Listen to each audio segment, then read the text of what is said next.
Je voudrais remercier Fréquence Média Afrique d'être venu dans ma propriété, n'est-ce pas, dans mon domicile, pour cet entretien. Mais avant, n'est-ce pas, cet entretien, j'aimerais vous inviter à écouter un petit peu une mélodie que je vais vous jouer sur mon piano. Je suis également musicien de jazz, j'ai fait du piano au Cameroun pendant des années, ce qu'on appelle Medium Jazz Sextet, au Hilton à Yaoundé pendant des années. Donc, entre autres, ce que je fais pour mon plaisir.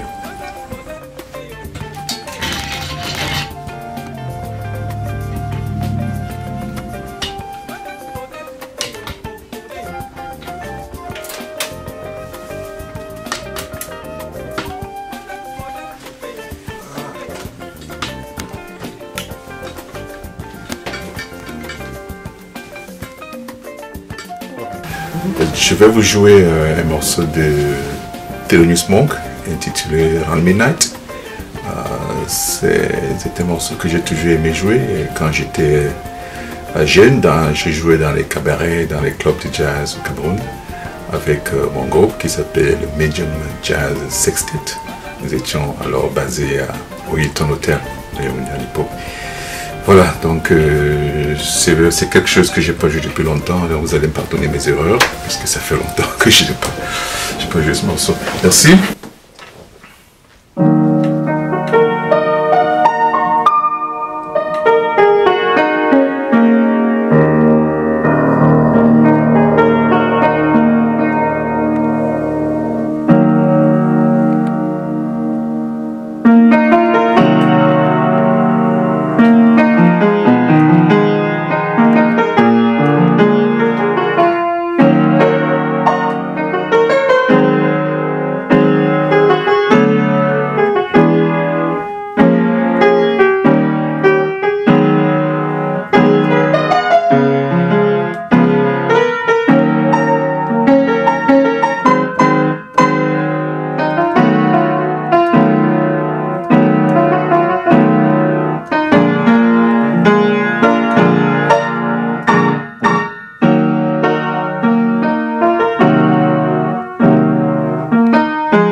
Voilà, merci, j'espère que vous avez apprécié.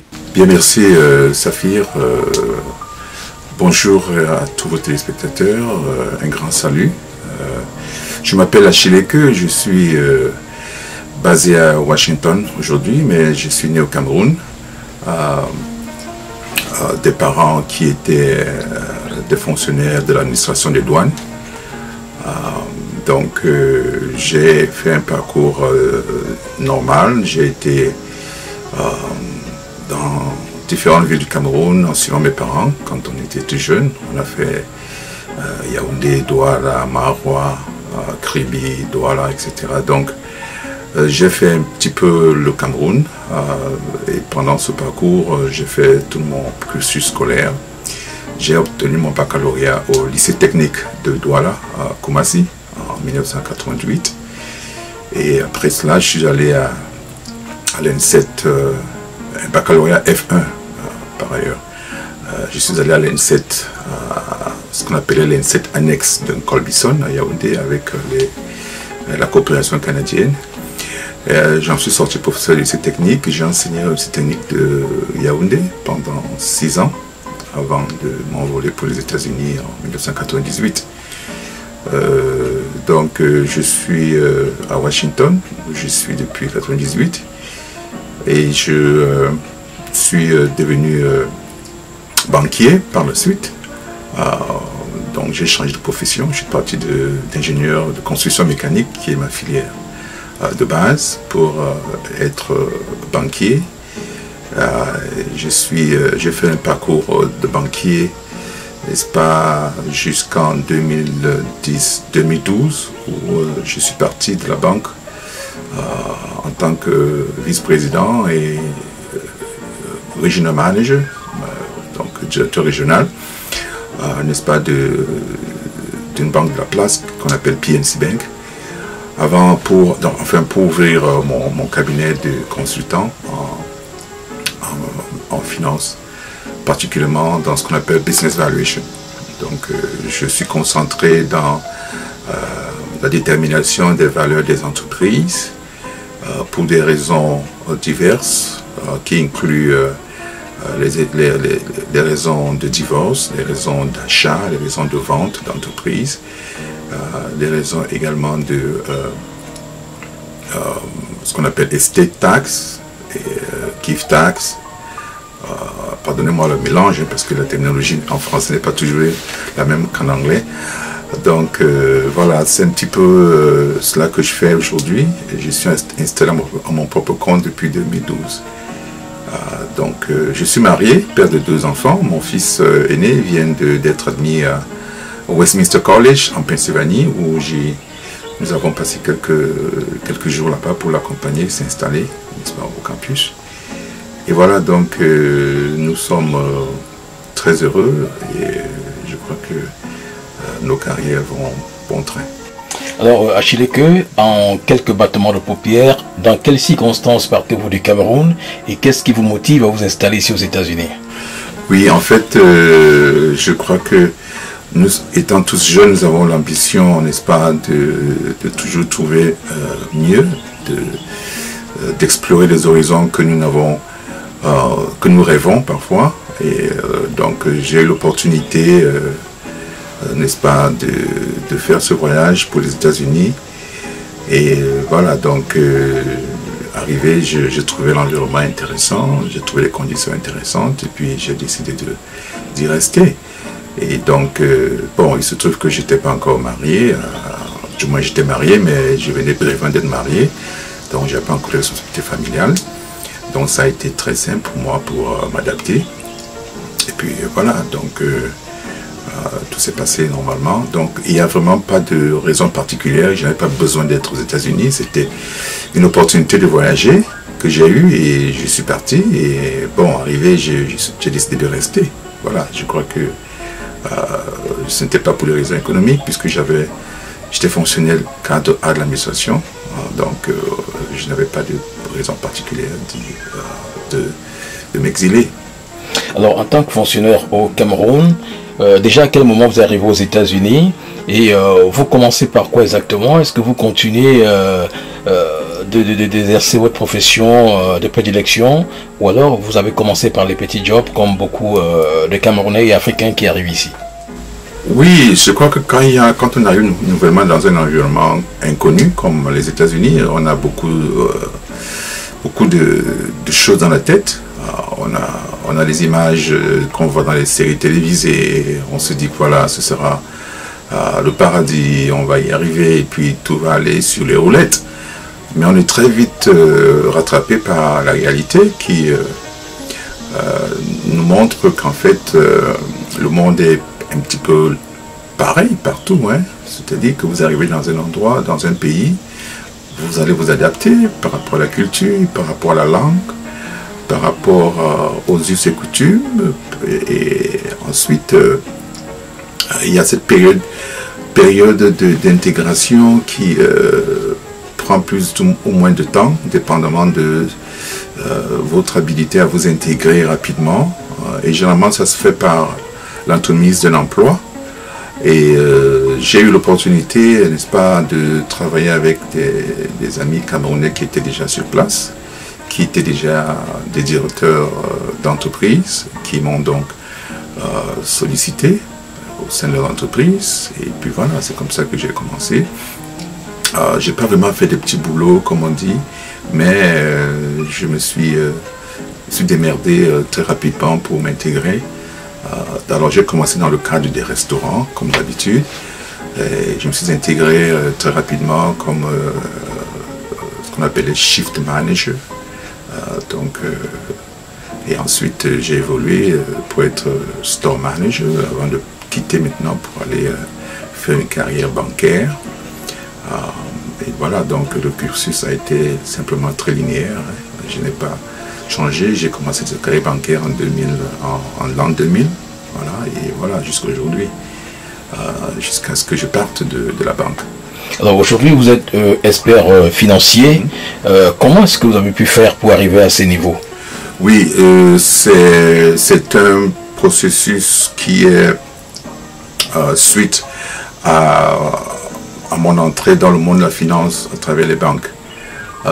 Donc j'ai fait le parcours à la banque, j'ai commencé comme teller, comme on appelle ça, guichetier, et puis j'ai évolué dans la carrière très rapidement. D'ailleurs, il faudrait que je le note ici parce que je n'ai pas fait 2 années à une position, donc ça m'a très vite ramené à la position de directeur d'agence. Après 4 ans environ, directeur d'agence, et puis voilà, je suis passé donc directeur d'agence à directeur régional dans une autre banque, après avoir passé également 3 ou 4 ans dans cette banque, et puis comme vice-président. Alors quand j'ai décidé de partir, quand j'ai décidé qu'il était opportun pour moi de changer de carrière et de faire ce que j'ai toujours voulu faire, c'est-à-dire donner, n'est-ce pas, des conseils aux clients, parce que j'ai remarqué pendant mon cursus à la banque qu'il y avait beaucoup de situations que les clients faisaient face simplement par ignorance. Et il y avait beaucoup notamment dans l'octroi des prêts. Alors, quand vous avez une affaire, vous êtes businessman, vous avez besoin d'argent pour financer votre entreprise. Alors, vous allez à la banque, vous remplissez, n'est-ce pas, une application qui est soumise, n'est-ce pas, à ce qu'on appelle underwriting guidelines, c'est-à-dire, n'est-ce pas, il y a une directive que le responsable qui approuve les prêts financiers doit suivre. Alors, cette directive-là est très exigeante, et la plupart du temps, les gens ne savent pas qu'il y a d'autres façons de faire pour consolider ou bien pour donner un peu plus de tonus à leur dossier, notamment ce qu'on appelle l'évaluation d'entreprise. Alors, vous pensez par exemple, si je prends un exemple, vous avez une entreprise, je ne sais pas, qui fait du nettoyage. Vous avez des contrats d'État avec le gouvernement fédéral ou le gouvernement local. Vous faites, disons, 1 million, 2 millions de chiffre d'affaires. Et vous venez à la banque, vous demandez un prêt de 500 000. Alors, si vous n'avez pas respecté tous les critères d'octroi et aussi dépendamment, n'est-ce pas, de la tolérance de risque de cette banque, eh bien, vous pouvez ne pas obtenir votre prêt parce que personnellement, vous avez des sujets, des situations qui ne sont pas très bonnes pour la banque. Et donc, on peut vous refuser ce prêt. Alors, maintenant, si vous arrivez à produire une évaluation d'entreprise, c'est-à-dire à montrer que votre entreprise a une valeur qui est largement supérieure à la valeur du prêt que vous voulez prendre, eh bien, ça peut amener, n'est-ce pas, les décideurs à reconsidérer leur décision et vous accorder soit l'entièreté de votre prêt, soit la moitié. En tout cas, vous donnez quelque chose parce qu'ils savent qu'il y a un collatéral. Il y a ce qu'on appelle collateral qui existe dans votre entreprise qui peut le permettre donc, au cas échéant de vendre, de récupérer votre entreprise, de la vendre et de récupérer leur argent. Parce que c'est ça qui importe à la banque, récupérer son argent. Alors aujourd'hui, vous agissez à votre propre compte, vous êtes installé à Washington aux États-Unis. Est-ce que c'est facile de travailler aux États-Unis à son propre compte?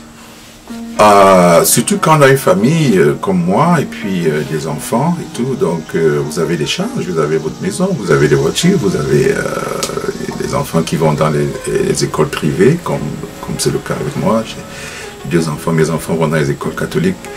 Et donc, c'est assez onéreux, n'est-ce pas? Mais tout dépend de comment on s'organise, tout dépend de comment on s'y prépare. On ne prend pas une décision comme ça à la hâte. Surtout quand on sait que l'économie américaine est très susceptible, n'est-ce pas, de choc à tout moment. Et donc, il faut mûrement réfléchir cette décision, ce que j'ai fait pendant des années. Et donc, bon, aujourd'hui, ça fait 8 ans, pratiquement 9 ans, 8 ans déjà que je fais ce travail. Je suis tranquillement confortable. Donc, j'ai eu assez de clients pour pouvoir soutenir le rythme que je menais à la banque, et largement d'ailleurs. Et puis voilà, donc ça me permet comme ça de joindre les deux bouts. Mais tout dépend de comment vous y prenez, c'est pas évident. Alors, vous êtes expert financier et on sait qu'aujourd'hui, le monde traverse une crise sanitaire incroyable, le coronavirus qui aujourd'hui sème la terreur dans le monde et décime plusieurs des personnes. Donc, vous, en tant qu'expert financier, comment est-ce que vous appréciez la situation actuelle? Est-ce que le corona est quelque chose qui doit partir d'ici à là? Oui, c'est la grande question, n'est-ce pas? Nous avons entendu le président Donald Trump dire que ça va disparaître. Bon, mais c'est un souhait, je suppose, de sa part. Oui, je crois qu'il faut se rendre compte des réalités aujourd'hui. Hein. La nature humaine veut que nous avons les capacités de nous adapter aux changements environnementaux. Et si nous avons pu tenir en tant que nature humaine pendant des millénaires, c'est parce que nous avons la capacité de pouvoir nous adapter à l'environnement, quel qu'il soit. Et ceci est vrai également aujourd'hui. Nous avons le Covid, ce n'est pas la première fois que nous avons une pandémie. Nous avons connu une pandémie, n'est-ce pas, au XVIIe siècle, au XVIIIe siècle, au XIXe siècle. Donc nous avons toujours pu remonter la pente et voilà, et s'adapter. Donc ce sera la même chose aujourd'hui. Alors pensez-vous que cela se gère bien aux États-Unis, cette pandémie? C'est une autre question là. Que ça se gère bien aux États-Unis, je crois qu'il y a matière à débat parce que, enfin, il n'y a même pas matière à débat. Je pense que les statistiques nous montrent qu'effectivement nous avons le taux de contamination le plus élevé et le taux de mortalité le plus élevé. Mais il faut considérer que les États-Unis, c'est un grand pays très compliqué à gérer. C'est un pays libre. Donc les opinions des uns sont très tranchées parfois, ce qui fait qu'ils ne suivent pas nécessairement les recommandations, n'est-ce pas, de la CDC, qui est l'organe qui gère, n'est-ce pas, ce genre de situation, la pandémie en ce qui concerne le Covid-19. Donc il y a beaucoup d'opinions tranchées qui font que l'unanimité n'existe pas, même à l'intérieur d'un État, même à l'intérieur d'un county. Vous voyez, donc il y a des counties, par exemple dans le Maryland, il y a des counties qui voudraient bien que tout ouvre, on s'en fout, ce qui arrivera, si ça vous prend, ça vous prend. Mais il y a des counties qui disent non, ce n'est pas acceptable, il faut se protéger. Donc, si on a une différence au niveau des counties, on a même une différence au niveau des États. Il y a des États républicains qui nécessairement ont une ligne différente par rapport aux États démocrates. Donc, tout cet environnement fait que la gestion du Covid est très complexe par rapport à des pays où, n'est-ce pas, les choses sont du moins beaucoup plus structurées, beaucoup plus simplifiées comme en Europe ou en Afrique. Donc, voilà. Alors on sait qu'à une certaine période, le coronavirus a pris de l'ampleur, les entreprises ont fermé, plusieurs personnes ont perdu leur emploi. Alors aujourd'hui, est-ce qu'on peut savoir quel impact le coronavirus a eu sur l'économie américaine et mondiale? Oui, c'est un impact significatif. Si je prends les États-Unis, on va dire que, je crois que c'était en février, nous avons eu une chute très brutale du Dow Jones. Alors, les projections sur l'impact, n'est-ce pas, du Covid sur l'économie américaine sont assez elles vont vous surprendre parce que c'est de l'ordre de 3 000 milliards, en fait, par exemple, au niveau de la dette. La dette américaine a pris en 2 mois 3 000 milliards, 3,7 milliards plus précisément. 3,7 trillions, donc 3 700 milliards de dollars de dette. Et donc il y a une plongée massive, n'est-ce pas, du produit intérieur brut. Et le taux de chômage est passé de 3,5% où on était en février à 14,8% je pense en avril. Et c'est vrai qu'on est en train de descendre, là nous sommes à 10,2% aujourd'hui. Donc l'impact est très très grand et donc et il continue d'ailleurs à y être parce que ce n'est pas encore résorbé. Et ça se répercute également sur toutes les industries. C'est vrai qu'il y a des industries qui s'en sortent plus ou moins bien en cette période, mais d'autres industries qui vraiment pâtissent énormément, notamment l'hôtellerie, les restaurants et autres. Donc je crois que nous sommes encore en train de comptabiliser l'impact, nous sommes encore en train de, n'est-ce pas, d'analyser l'impact. Le Congressional Budget Office a prédit, n'est-ce pas, avait prédit 1000 milliards, n'est-ce pas, de pertes, mais ils se sont ravisés très vite. Aujourd'hui, on parle de 3700 milliards de dollars de dette. Donc, c'est énorme. Et il va falloir que... évidemment, le gouvernement a dû prendre des mesures pour aider, pour soutenir, n'est-ce pas, la consommation, éviter, n'est-ce pas, que les gens perdent leur loyer, leur maison. Et donc, ils ont passé ce qu'on appelait le CARES Act, qui est un package de stimulus, n'est-ce pas, un programme qui a permis au gouvernement de pouvoir octroyer, n'est-ce pas, je crois, $1200 par famille. Ensuite, ce qu'on appelle le unemployment a été augmenté de $600 par semaine, par personne. Donc, ça a permis comme ça de continuer à faire tourner l'économie. Et petit à petit, n'est-ce pas, l'économie reprend. Nous avons eu une remontée, n'est-ce pas, de l'emploi de 1,8 million d'emplois qui ont été réalisés ce mois, ce qui a ramené le taux de chômage de 14,7 à 10,2 aujourd'hui, et on projette que ça va s'améliorer au fur et à mesure. Nous savons très bien que le gouvernement américain a accordé, comme vous l'avez si bien précisé tout à l'heure, $1200 aux citoyens américains et tous ceux-là qui travaillent et qui ont déclaré leurs taxes. Alors, où est-ce que ce gouvernement a pris de l'argent et comment est-ce qu'on devrait compenser cette sortie? Oui, enfin, le gouvernement s'endette, le gouvernement également, n'est-ce pas, utilise la planche à billets. Ça, il ne faut pas se le cacher. Mais ce qui est vrai, c'est que la dette américaine ne fait que s'accroître. Comme j'ai dit tout à l'heure, nous avons plus de 3700 milliards de dettes en 2 ou 3 mois. Alors, où est-ce qu'ils prennent cet argent? C'est la dette. Il se dit qu'il faut continuer à relancer l'économie. Les gens sont confinés chez eux, ils ont toujours besoin de manger, ils ont toujours besoin de payer leur loyer, leurs factures d'électricité, etc. Mais ils n'ont pas de revenus. Comment faire? Eh bien, voilà, donc il faut bien que l'État fasse quelque chose. Mais on voit bien que malgré cela, l'Amérique reste toujours le pays qui est le plus contaminé, qui a le plus de décès. Ça veut dire que vous voyez que ces mesures, bien qu'étant astronomiques, n'ont pas toujours donné le résultat qu'on escompte. Et voilà, donc c'est la réalité aujourd'hui.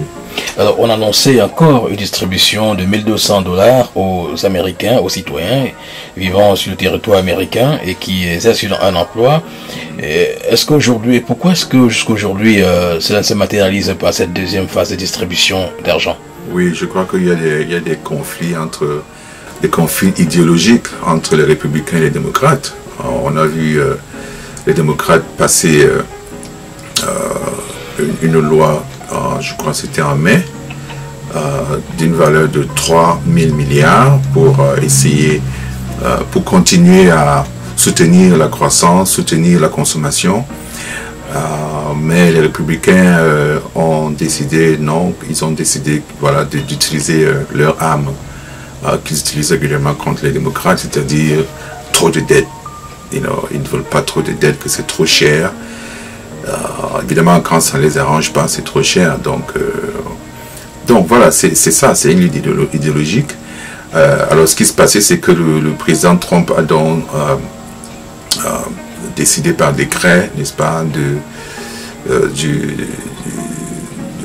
de l'octroi de $300 en utilisant les fonds de ce qu'on appelle FEMA, l'organisme FEMA qui s'occupe des désastres, n'est-ce pas, aux États-Unis. Alors ils ont des fonds de quelques milliards là-bas que le président Donald Trump a utilisé pour essayer de financer, n'est-ce pas, ce unemployment-là, à concurrent de $300 par personne. Donc bon, alors on espère que quand le Congrès reviendra en septembre des vacances, qu'ils vont reconsidérer la décision et passer ce package-là, parce que ce n'est pas suffisant. Il faut continuer à soutenir les familles américaines qui risquent de perdre leurs revenus, leurs loyers et tout ce que ça comporte comme conséquences néfastes. Donc voilà, c'est un petit peu l'espoir qu'on peut avoir. Alors, le système américain favorise ce genre de situation qui entraîne l'aide aux familles. Alors, pourquoi sur le continent africain, on ne vit pas cette réalité? On essaie de tirer le diable par la queue, mais on n'arrive pas à soutenir les États africains, ne parviennent toujours pas à soutenir les familles en pareille circonstance. Bon, on peut voir les choses de cet angle-là, en se disant, bon, les pays africains n'ont pas les moyens, n'est-ce pas, de faire exactement ce que les Européens et les Américains font. C'est une vérité, c'est une vérité de la palisse. Bien que le Fonds monétaire international leur a octroyé plusieurs milliards de dollars pour soutenir leur croissance, pour les aider à contenir ce virus, le Covid. Je crois que le Cameroun, pour prendre cet exemple, a eu environ, je crois, 200 milliards de dollars qui a été octroyé récemment, je crois que c'était en mai, par le Fonds monétaire international pour essayer de soutenir les efforts, n'est-ce pas, de lutte contre le Covid au Cameroun. Donc c'est une question n'est-ce pas, de capacité, de moyens financiers pour pouvoir continuer à faire marcher l'économie, en même temps en éduquant les populations à suivre n'est-ce pas, les guides, les décisions en termes de mesures barrières, n'est-ce pas, que les gouvernements demandent de suivre, c'est notamment se laver les mains, rester à 2 mètres, n'est-ce pas, de distance, etc. Et mettre son masque, évidemment.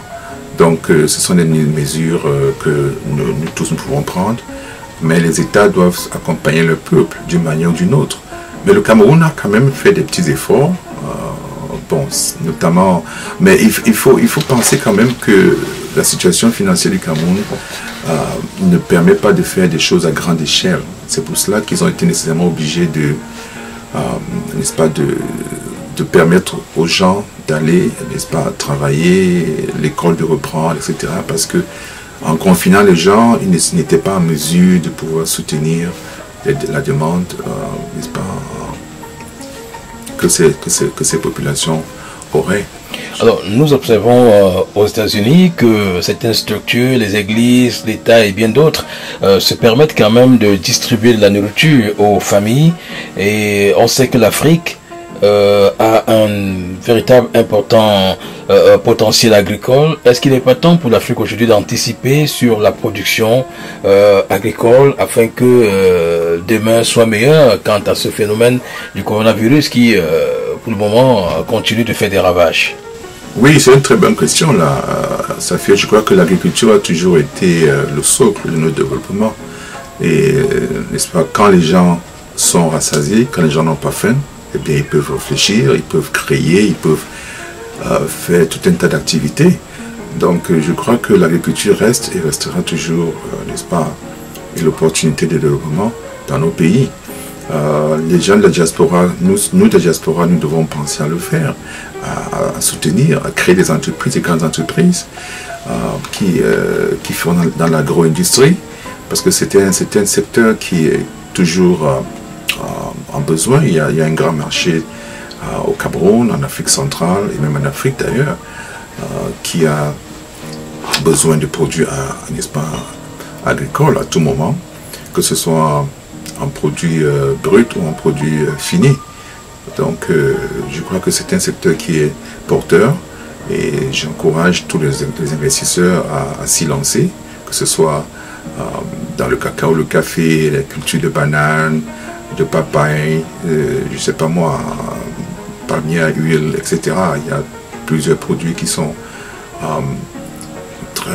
très en demande, n'est-ce pas? Les plantains, voilà, etc. Les mangues, les citrons. On a vu beaucoup de choses, on a entendu beaucoup de situations où il y a des pénuries de certains produits qui causent des flambées de prix. Ça veut dire qu'effectivement il y a une grande demande, n'est-ce pas, dans ces secteurs-là. Donc j'encourage tout le monde à s'y lancer. Et je remarque qu'il y a beaucoup de gens de la diaspora qui s'y investissent, notamment on voit notamment ces situations de terre. On a vu des débats, n'est-ce pas, sur les réseaux sociaux concernant les problèmes de terre dans les différentes zones du pays. C'est justement parce que les gens s'intéressent de plus en plus à l'agriculture et ont besoin d'espace pour faire cette agriculture-là, et de façon professionnelle, et pour pouvoir satisfaire les demandes des populations en Afrique. Voilà, donc je crois que c'est un secteur toujours porteur. Alors, Achille Queue, vous êtes expert financier et nous savons tous que le coronavirus est encore là. Si jamais le phénomène venait à disparaître, à quoi est-ce que nous devons nous attendre? Que deviendrait le monde? Est-ce que les prix des produits vont connaître une hausse sur le marché? Est-ce que deviendra le monde en fait, économiquement parlant? Oui, l'économie mondiale est très diversifiée aujourd'hui avec l'impact important de la Chine et puis les pays émergents, l'Inde, le Brésil, l'Afrique du Sud, etc. Donc l'économie mondiale va augmenter de façon progressive, mais à des vitesses différentes, dépendamment de l'adaptation, n'est-ce pas, que les différents États, les différents pays auront fait, n'est-ce pas, pour se préparer à rebondir. Il faudra mettre des mesures sérieuses, des mesures d'incitation pour encourager, n'est-ce pas, les gens soit à reprendre de l'emploi, soit à créer de l'emploi. Et donc c'est là où le challenge va être pour tous les pays, parce que beaucoup de pays ont perdu, n'est-ce pas, beaucoup de populations de ces pays ont perdu beaucoup d'emplois, et il faut pouvoir recréer ces emplois-là, et probablement beaucoup ne vont pas revenir, puisqu'on remarque qu'il y a beaucoup d'entreprises qui ont fermé, des entreprises de grande renommée qui ont fermé, mais une entreprise qui ferme donne l'opportunité à d'autres personnes de créer d'autres entreprises. Donc il va falloir créer d'autres entreprises qui s'adaptent à l'environnement actuel, notamment dans les secteurs technologiques, dans les secteurs d'éducation, dans les secteurs, n'est-ce pas, l'ingénierie, la science, etc. Il va falloir trouver n'est-ce pas, des opportunités de création d'emplois. Et ça, le génie individuel, le génie des uns et des autres est là pour nous donner espoir, parce que, n'est-ce pas, on ne va plus attendre, on ne pourra pas attendre qu'un X vienne nous aider, parce que tout le monde est dans la même situation aujourd'hui. Les États-Unis sont très endettés, donc on ne pourra pas aider, n'est-ce pas, autant qu'ils pouvaient le faire d'autres pays. Donc chaque pays, chaque personne, chaque individu sur cette planète devra trouver le moyen de s'auto-employer ou, n'est-ce pas, de créer des emplois pour les autres, pour que nous puissions revenir à de meilleures conditions. Et ça, c'est un processus qui peut prendre beaucoup de temps, ou moins de temps, dépendamment de, n'est-ce pas, des mesures que les États mettront en place pour pour aider les jeunes à créer de l'emploi ou à trouver un emploi. Alors, à Cheleke, on a constaté à un moment donné que le prix du carburant avait connu une chute aux États-Unis, mais aujourd'hui, on revient, les prix reviennent à la hausse. Quelle explication donner à tout cela? Oui, je crois qu'il y a eu une situation où il y a eu une guerre, n'est-ce pas, par rapport à la situation qui prévaut en Iran. Donc l'Iran étant mis en embargo, l'Arabie Saoudite et la Russie se sont livrés une guerre de prix en mettant beaucoup de pétrole sur le marché, ce qui a fait plonger les prix. Et donc je crois que la situation s'est résorbée un petit peu aujourd'hui, et donc c'est pour ça qu'on assiste à une remontée des prix, n'est-ce pas, du baril. Donc est-ce que ça va continuer dans cette logique? On verra. On sait aussi que le Covid étant présent, il va falloir s'attendre à ce que, n'est-ce pas, les prix varient, parce que beaucoup d'États qui ont perdu de l'argent, qui dépendent du pétrole, vont vouloir en vendre beaucoup pour essayer de renflouer leur caisse, ce qui va donc nécessairement faire diminuer les prix. Et voilà, donc le marché va permettre de réguler tout cela. Et voilà, donc c'est quelque chose qu'on ne peut pas prédire, mais on espère que ça va se stabiliser à un certain moment donné. Alors, en gros, pour sortir de cette préoccupation, comment devrait-on se comporter devant cette situation de coronavirus pour ce qui est des opérateurs économiques, des hommes d'affaires, des populations? Quelles sont les grandes leçons que l'on doit tirer, n'est-ce pas, de cette situation qui aujourd'hui reste difficile à gérer?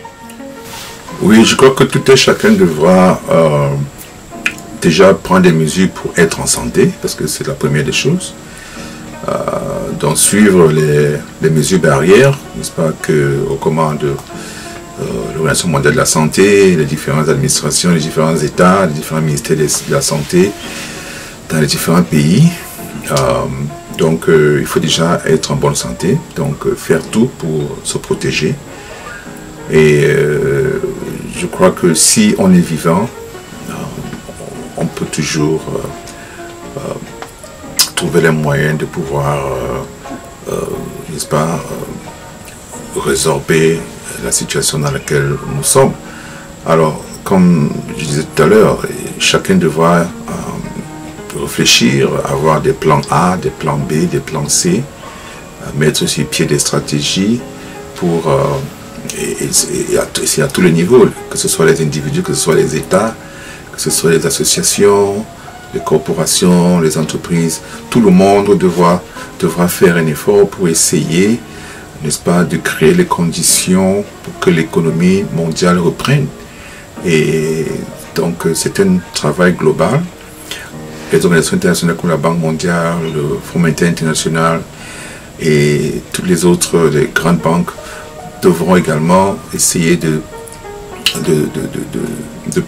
faire la promotion des mesures monétaires,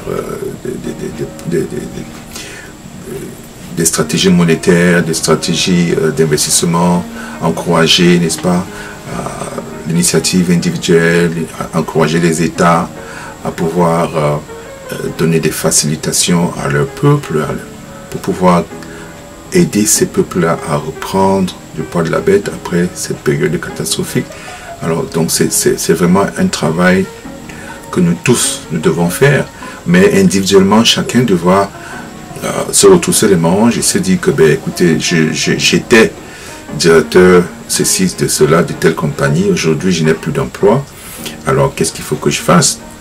Eh bien il faut faire ce que vous devez faire. Il s'agit de survivre en ce moment.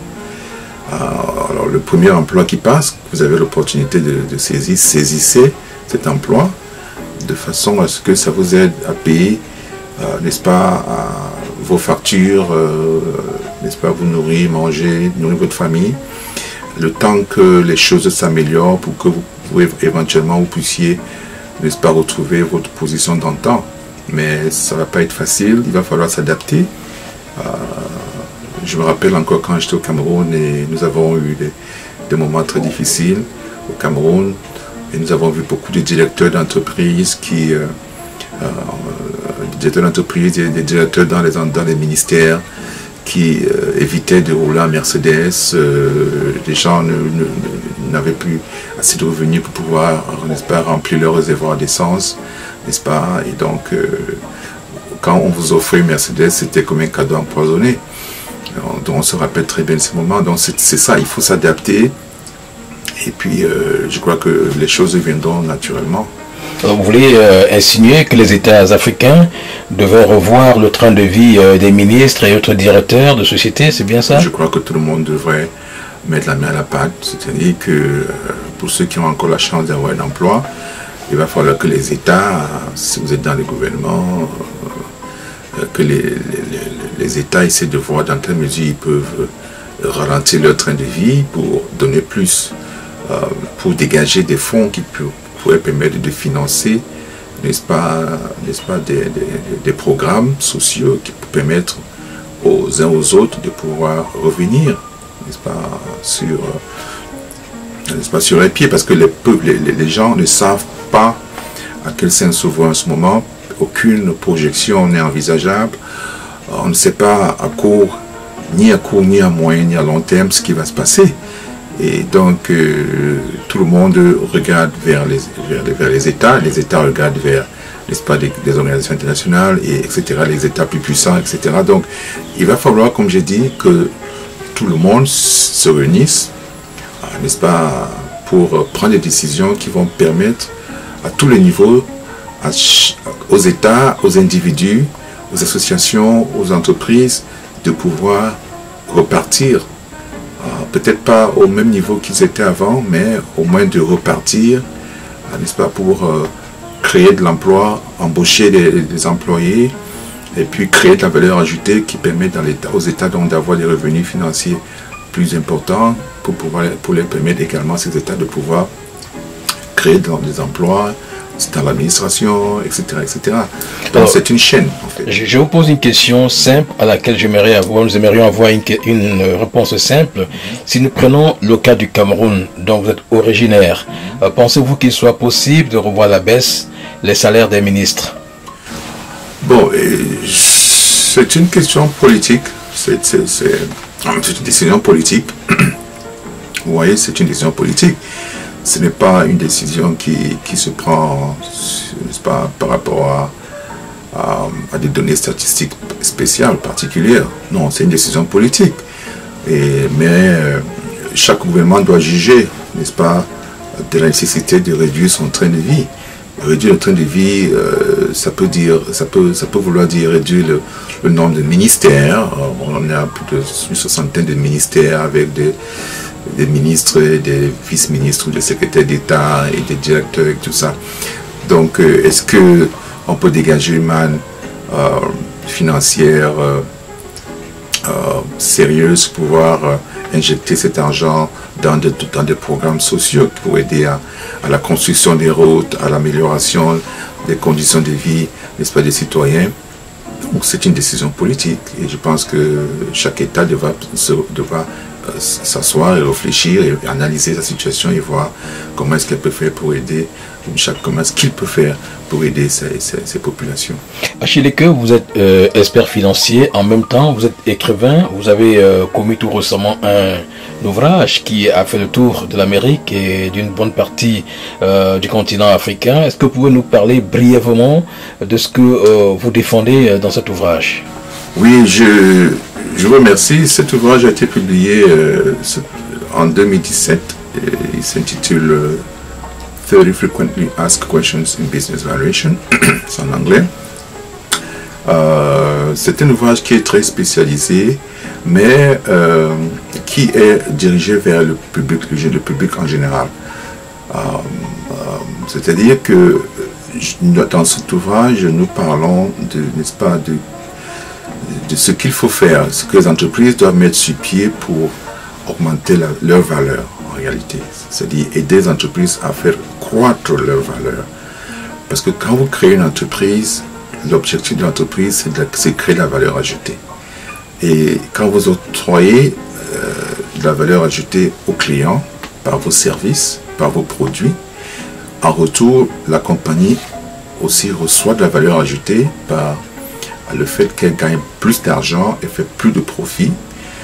Mais si vous ne prenez pas certaines mesures, n'est-ce pas, pour protéger cette valeur que vous avez créée pour votre entreprise, eh bien, à un moment donné, vous allez vous rendre compte que, peut-être après 10, 20, 30 ans de travail, que votre entreprise ne vaut pas ce que vous croyez qu'elle vaut.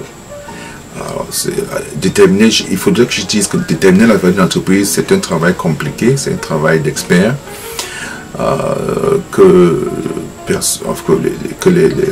le commun des hommes d'affaires ne peut pas faire. Il faut n'est-ce pas, recourir à un expert pour pouvoir le faire.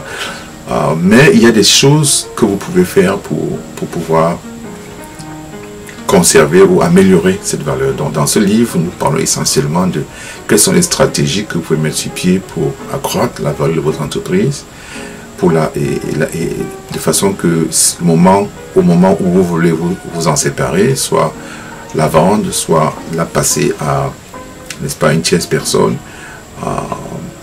que vous puissiez ne pas perdre, n'est-ce pas, un seul sou, comme on dit, leave any money on the table. Donc il faut faire ce travail-là de façon consistante, et d'où l'importance d'avoir ce qu'on appelle un advisor, n'est-ce pas, quelqu'un qui va vous aider à croître votre entreprise. Et voilà, donc c'est dans cet esprit que nous avons créé ce livre. Et je pense que le succès que le livre a eu a été énorme. Nous avons eu beaucoup d'entreprises, beaucoup d'associations nationales, américaines et internationales qui ont fait des grandes commandes. J'ai eu récemment, il y a un mois, une commande de 100 exemplaires. Donc, je crois que le livre a eu beaucoup de succès. D'ailleurs, nous sommes encore en train de travailler sur un deuxième, voire un troisième, qui paraîtront probablement simultanément. Alors, dernière préoccupation, nous savons que 2020, c'est bien l'année électorale aux États-Unis.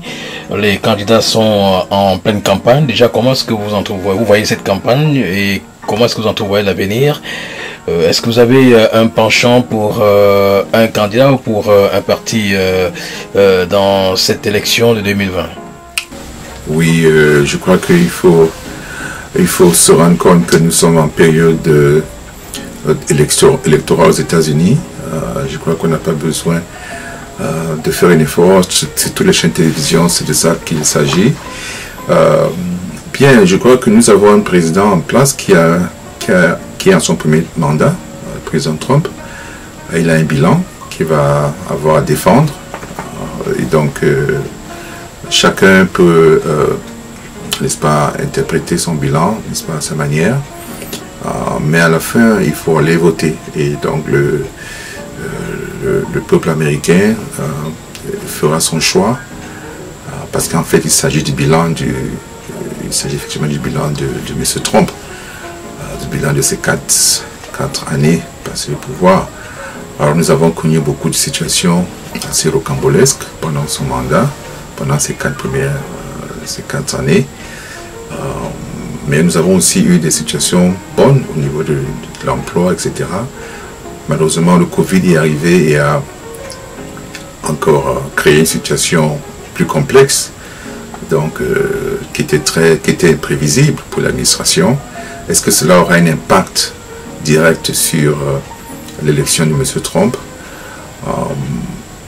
Est-ce que sa gestion, n'est-ce pas, du Covid-19, où nous avons un nombre record de décès, plus de 170 000 morts, plus de 5 millions de contaminés, est-ce qu'il y a des raisons, il y a des circonstances atténuantes pour lui par rapport à ces résultats-là? Est-ce que l'économie qui est passée de 3,5% de unemployment quand il prenait le pouvoir, n'est-ce pas, et qui est aujourd'hui à 10,2%, évidemment à cause du Covid, est-ce que cela aura un impact sur son élection? Autant de questions que les électeurs américains devront, n'est-ce pas, pondérer, devront juger. n'est-ce pas, à travers leur vote. Donc, en ce qui me concerne, je suis un démocrate enregistré, donc je voterai pour Joe Biden. Et voilà, donc sur ce plan, il n'y a pas de problème. Donc, j'aurais souhaité, à mon avis, que l'économie américaine soit dans une posture meilleure, parce que nous avons remarqué que de façon récurrente, chaque fois que les démocrates arrivent au pouvoir, l'économie va mal, ils arrangent, et puis un républicain arrive, et puis pour des raisons, n'est-ce pas, de gestion, je suppose, l'économie tanque toujours. On a constaté cela avec Bush. Quand Clinton est parti, Bush est arrivé, on a eu des problèmes avec l'économie. Obama est arrivé, il a arrangé. Aujourd'hui, c'est Trump.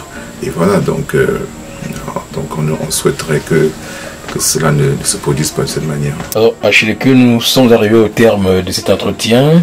Nous disons infiniment merci d'avoir accepté de répondre aux questions de Fréquence Média Afrique et nous vous souhaitons bien des choses. Merci infiniment pour votre émission. Je crois que ça donne l'opportunité à beaucoup d'experts, à beaucoup de personnes de la diaspora qui font des choses intéressantes, n'est-ce pas, de parler de ce qu'ils font, de parler des œuvres qu'ils entreprennent tous les jours. Je crois que c'est une opportunité que nous devons tous saisir et vous encourager dans ce sens-là pour faire la lumière sur un certain nombre de personnes de la diaspora qui sont extrêmement qualifiées dans leur domaine et qui font des choses énormes, que ce soit aux États-Unis, en Europe, et même en Afrique. Donc il faut une opportunité comme ça pour leur permettre de pouvoir parler de ce qu'ils font. Et je vous remercie, Saphir, pour l'opportunité qu'on m'a donnée aujourd'hui de le faire.